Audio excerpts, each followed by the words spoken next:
Hello everyone, welcome back to Beards, Bourbon, and Games. I'm your co-host, Conqueror Corey. With me, I'm Mike. Do you know what Sega do? What Nintendo? So we have another 8BitDo controller mod. The Sega Genesis, or it's marketed here the Sega Mega Drive. The Sega Genesis is another one of those iconic consoles. It rings right in there. It was in the 16-bit war with the Super Nintendo. Microsoft was not even a thing. Sony was not even a thing at this point in time. Well, in the console gaming market. Yeah. I actually remember getting a Sega Genesis as a kid. One of my earliest memories, I kid you not, my earliest memories was, I think it was my brother's birthday, and he got a Sega Genesis bundle with Sonic 2. And we played the crap out of that game. I still remember the original Sonic cheat code. Up, down, left, right, hold A and press start to do a level select. I still remember that to this day. I remember hooking up a Game Genie so I could get Super Sonic right off the bat. Yep. But yeah, so this is one of those iconic controllers. One thing about this controller was very odd. It had you had the one that had 3 buttons, and you had the one that had 6 buttons, like this one. The 3-button one wasn't as bad, but when you try to emulate these 6 buttons right here on an Xbox controller, it gets a little messy. It's awful. And it takes some time to remember it. Luckily though, 8BitDo has our backs. We're gonna try to open this now. Actually, yeah, it's just... Please. Oh. That's gentle. Oh. But yeah, so we're gonna open this up here, and just like the other ones, they do a good job packaging it. They're very efficient with it. I'm kind of jealous. Screwdriver, and this is a USB-C. No, that is a micro USB. Really? So, okay, all right, must be an older kit. And there's the documentation. And here is the PCB. This one actually has the connector plugged in, soldered to it. Good. That's cool. I mean, this looks really easy to replace, actually. I mean, it's just a few things. Good, because I'll be doing this one. Got a battery on the back. So the reason why we do this is because this actually enables you to play this controller on the Switch, Windows, Android, Mac OS for the 3 of you, again, that play it. And Steam OS for the Steam Deck. There are, I think this is one of the ones that also has an adapter for the Sega console. Yes. So if you want to plug it up and play this, you can do that. But you have to spend a little extra money for that adapter. Yep. But emulation is the main goal for this one right now at the moment. And yeah, I mean, it's pretty straightforward. I think we'll open it up and get into it, and I don't really see anything. It doesn't look too hard, actually. There's a few screws on the back, so. Let's knock her out. All right, let's do it. Take the guts. Leave the buttons. All right, so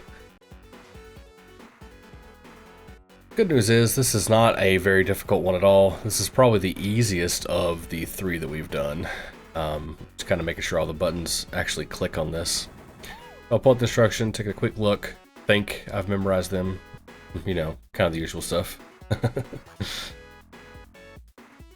You have a bunch of screws on the back. I think it's 4 or 5 screws you have to remove.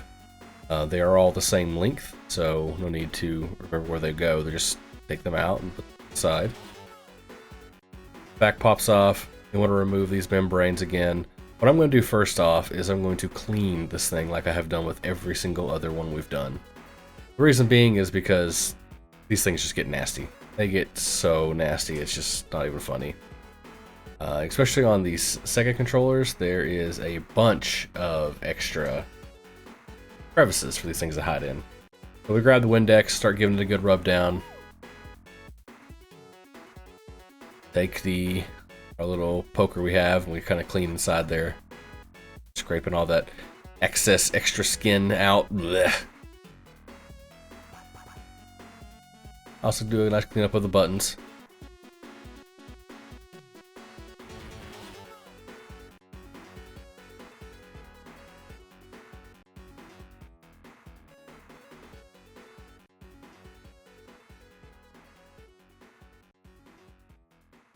You get it all cleaned up, you got to put them back in. Just like every other controller we've done, they only have a certain way of going in there. Don't worry too much about getting it mixed up. Just kind of figure out where the holes and the gaps align, put it in. We reinstall the membrane. And then it's where I realized that one of the membranes I needed wasn't actually, didn't come off of the old circuit. And we're going to equip the new one. I often forget how simple these old controller boards were. Oh yeah, they were very, very simple. One thing I want to point out here, I'm about to install the board. There is a piece that goes on top. That's kind of like an LED indicator. That piece right there. You are supposed to install that before you install this board. So just don't do what I did and install it later.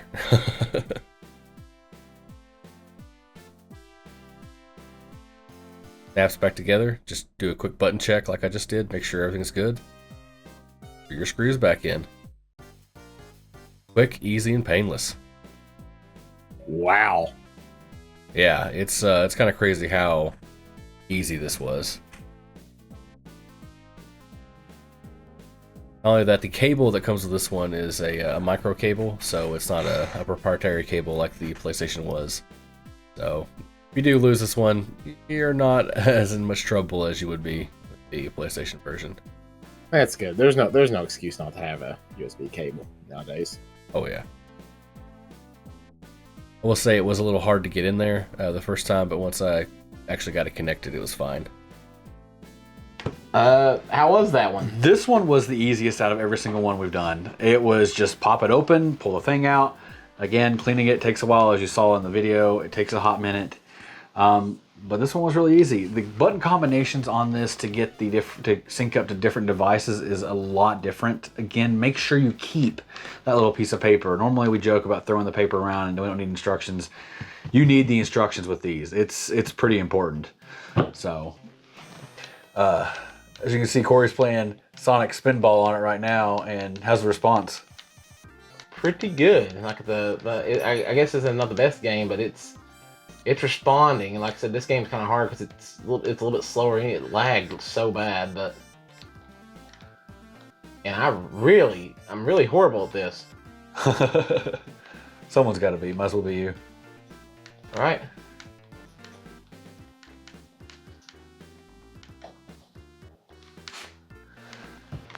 This is one I definitely recommend. The one big thing I have to tell you to look out for is the LED indicator. It's the little piece that goes where the controller is.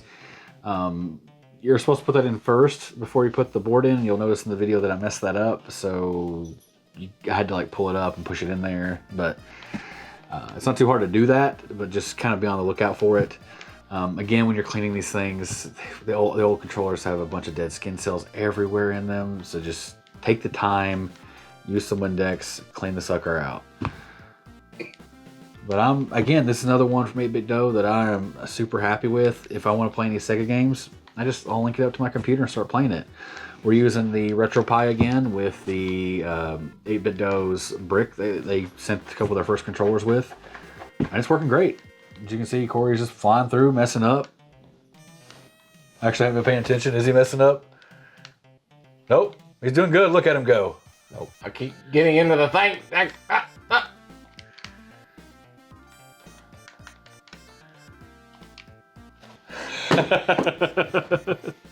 But one thing about mapping this to, like, if you have something like RetroPie, you start to run out of buttons.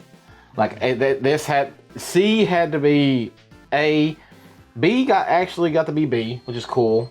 Y got to be X, Z got to be Y, and then X got to be L, and A got to be R.